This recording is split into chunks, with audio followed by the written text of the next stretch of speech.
Here's the actual cable, and it's actually thicker than other cables. I could feel the actual strength on it.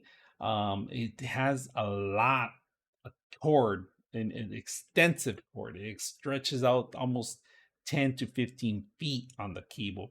And then they give you Type C to Type C. So we're gonna plug in one in and see how much power we got to transfer to the actual Type C if it goes to do a supercharge for us. So we are gonna have a plug it into a supercharge station and see if this is even worth it. So let's go ahead and plug it in. So the maximum we're doing on the actual cable is 9.1.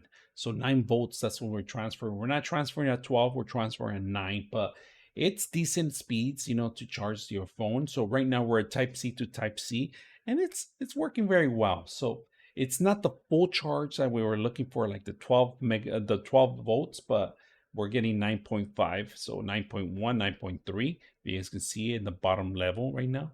And that's pretty much what we have going to this system. So hope you guys enjoy the video.